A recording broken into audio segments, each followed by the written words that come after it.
নমস্কাৰ প্ৰতিপল হোম কিটচেনৰ অন্য এটা এপিছডলৈ আপোনালোকক স্বাগতম জনাইছোঁ। আমি সকলোৱে কম বেছি পৰিমাণে ঘৰত কেক বনাওঁ। কেক একে পদ্ধতিৰে বনাই থকাতকৈ যদি আমি অলপ পদ্ধতিটো বদলাই দিওঁ তেতিয়াহ'লে খাবলৈও সোৱাদযুক্ত হয়। বিশেষকৈ সৰু ল'ৰা ছোৱালীৰ টিফিনৰ ক্ষেত্ৰত আমি যদি খোৱা বস্তুটো বেলেগ বেলেগ ধৰণেৰে দিব পাৰোঁ তেতিয়াহ'লে সিহঁতৰ খোৱাৰ আগ্ৰহটোও বাঢ়ে। সেয়েহে আজি ভাবিলোঁ বিশেষকৈ টিফিনৰ দিব পৰাকৈ এটা কেকৰ ৰেচিপি আপোনালোকৰ মাজলৈ লৈ আহোঁ বুলি। এই কেকটো হৈছে এগলেছ কেক।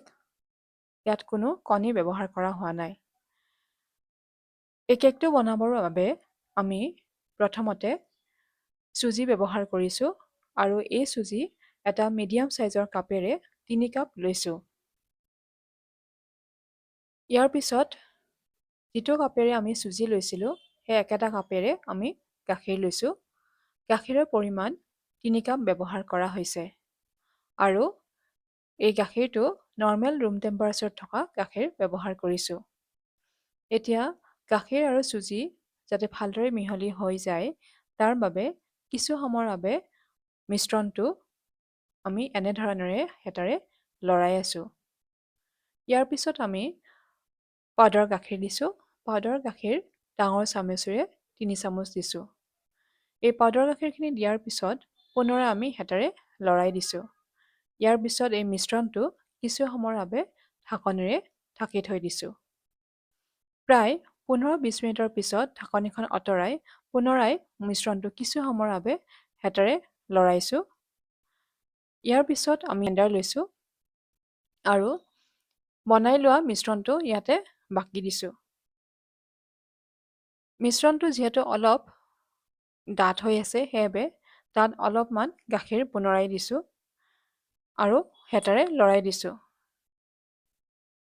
ইয়াৰ পিছত আমি এই মিশ্ৰণটোত গুড় দিম। ইয়াত গুড় কুঁহিয়াৰৰ গুড় ব্যৱহাৰ কৰা হৈছে। পৰিমাণ হিচাপে গুড় আমি এটা মিডিয়াম চাইজৰ বাটিৰে এবাটি লৈছোঁ।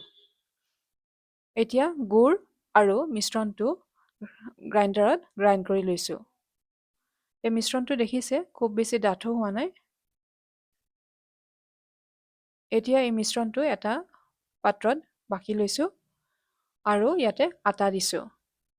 ইয়াত ময়দা ব্যৱহাৰ কৰা নাই আমি। ইয়াত যিটো কাপেৰে আমি চুজি নাইবা গাখীৰ লৈছিলোঁ সেই একেটা কাপেৰে আটা লৈছোঁ।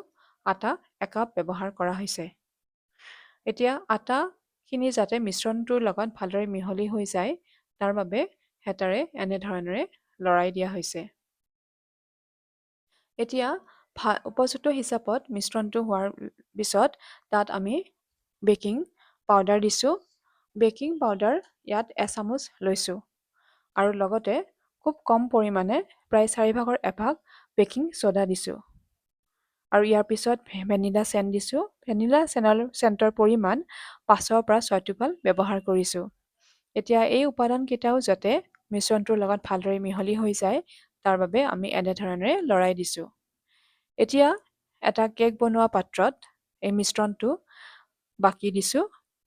এতিয়া মিশ্ৰণটো দেখোঁতে আপোনালোকে ধৰিবই পাৰিছে যে মিশ্ৰণটো খুব বেছি ডাঠো হোৱা নাই বা খুব বেছি পাতলো হোৱা নাই। ই উপযুক্ত হিচাপত হৈ উঠিছে। যিহেতু আমি ইয়াতে গুড় ব্যৱহাৰ কৰিছোঁ সেইবাবে তাৰ কালাৰটোও ধুনীয়া হৈছে। কেক বনাওঁতে আমাৰ বেছিভাগ সময়তে চেনি ব্যৱহাৰ কৰা হয়, কিন্তু চেনি যিহেতু স্বাস্থ্যৰ বাবে উপকাৰী নহয় তাৰ ঠাইত আমি গুড়ো ব্যৱহাৰ কৰিব পাৰোঁ। এতিয়া কেকৰ পাত্ৰটো এনেধৰণেৰে লৰাই দিছোঁ। কি হ'ব যে কেকটো বনোৱাৰ পিছত কিছুমান সৰু সৰু বিন্ধা বিন্ধা হয়। এতিয়া যিহেতু কেকটো অভেনত বনোৱা নহয় সেইবাবে আমি এটা কেৰাহী লৈছোঁ। কেৰাহীটো বাৰ্ণাৰত উঠাই দিছোঁ আৰু লগতে তাত নিমখ লৈছোঁ। যেতিয়া নিমখখিনি গৰম হৈ আহিছে তেতিয়া তাত আমি এডাল ষ্টেণ্ড দিছোঁ আৰু ষ্টেণ্ডৰ ঠাইত আপোনালোকে এখন প্লেটো ব্যৱহাৰ কৰিব পাৰে। তাৰপিছত কেকৰ মিশ্ৰণটো দি দিছোঁ। এতিয়া এটা ঢাকনিৰে ধুনীয়াকৈ কভাৰ হোৱাকৈ আমি ঢাকি দিছোঁ। প্ৰায় 20 মিনিট পিছত আমি ঢাকনিখন আঁতৰাই ইয়াৰ ওপৰত আমি ড্ৰাই ফ্ৰুটছ দি দিছোঁ। ড্ৰাই ফ্ৰুটছ আমি আৰম্ভণিতে এইকাৰণে দিয়া নাই, কেতিয়াবা কি হয় কেৰাহীত বনালে এই ড্ৰাই ফ্ৰুটছখিনি কেকটো হৈ যোৱাৰ পিছত মাজলৈ গুচি আহে, সেইবাবে অলপ সময় যোৱাৰ পিছত আমি ড্ৰাই ফ্ৰুটছখিনি দি দিছোঁ। এতিয়া পুনৰাই ঢাকনেৰে ঢাকি থৈ দিছোঁ। কেকটো হৈ থকা অৱস্থাত জুইৰ ভলিউমটো আমি মিডিয়ামত ৰাখিছিলোঁ।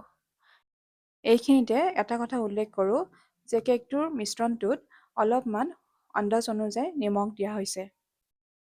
লগতে কেকৰ মিশ্ৰণটো দিয়াৰ আগতে কেকৰ পাত্ৰটোৰ চাৰিওকাষ অলিভ অইল আৰু আটাৰে লেপি লৈছোঁ।